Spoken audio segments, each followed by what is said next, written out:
안녕하세요, 여러분. 이커리어 홍준기 대표입니다.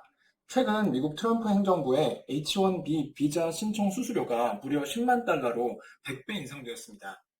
그렇지 않아도 H-1B 비자는 당첨 확률이 낮은 추첨제로 운영되었기에 하늘의 별따기라는 이야기가 많았는데요. 기업이 부담하는 수수료가 대폭 인상되면서 한국인 유학생들의 H-1B 비자 확보와 미국 취업이 더 어렵게 되었습니다. 이에 따라 미국 내 한국 유학생들의 취업 전략이 크게 달라질 수밖에 없겠는데요. 오늘 영상에서는 미국에서 취업을 이어가는 전략과 한국으로 돌아와서 취업하는 전략 두 가지 시나리오를 나누어 소개하겠습니다. 첫 번째 전략은 미국 내 취업을 계속 시도하는 경우입니다. 우선 OPT를 적극적으로 활용해야 합니다. 졸업 후 최대 1년, 스템 전공자의 경우 최대 3년까지 활용 가능한 OPT 제도를 적극 활용해야 합니다.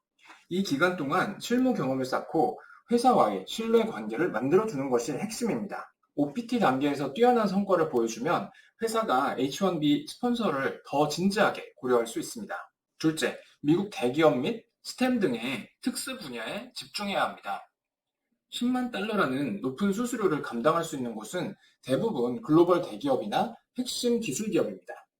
따라서 지원자는 AI, 반도체, 바이오 등 미국이 전략적으로 필요로 하는 스템 분야의 전문성을 갖추는 것이 중요합니다.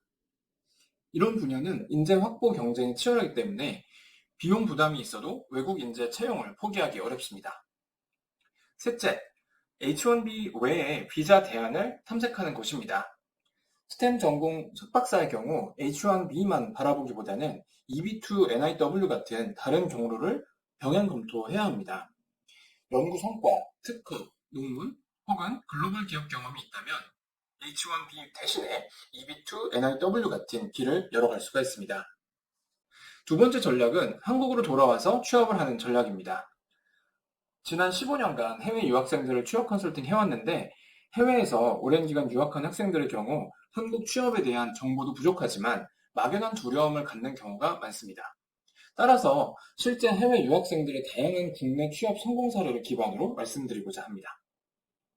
우선 컨설팅 펌, 투자은행 등 외국계 기업 취업입니다.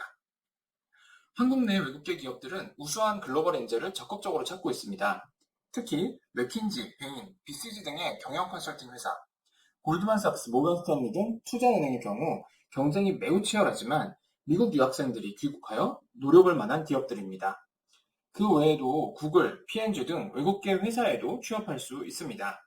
특히 유학생의 선호도가 높은 컨설팅 펌은 케이스 인터뷰, IB는 파이낸스, 어카운팅에 대한 테크니컬 퀘스천에 대한 전문적인 준비가 필요합니다. 다음은 대기업 취업입니다. 유학생이 예전만큼 메리트가 있지는 않다고 하지만 미국 대학 또는 대학원 학위는 여전히 한국 기업에서 큰 경쟁력이 됩니다. 특히 우리나라에도 삼성, 현대차, LG, SK 등 글로벌 시장을 겨냥하는 대기업들이 많은데 R&D, 해외 영업, 경영 전략, 국제적인 재무 업무에 도전해서 취업에 성공한 사례들이 많습니다. 대기업 취업의 경우 영어 소통 능력과 글로벌 협업 능력을 강점으로 인정받아 취업하는 경우가 많습니다.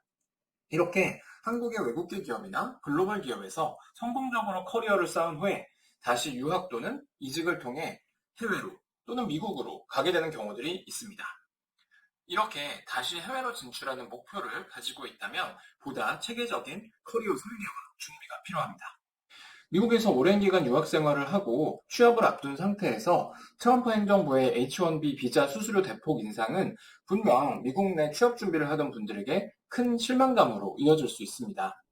하지만 미국 또는 한국에서의 성공적인 취업을 할 수 있는 기회가 얼마든지 있으니 힘을 내시기 바랍니다. 오늘 영상이 도움이 되셨다면 좋아요와 구독 부탁드립니다. 감사합니다.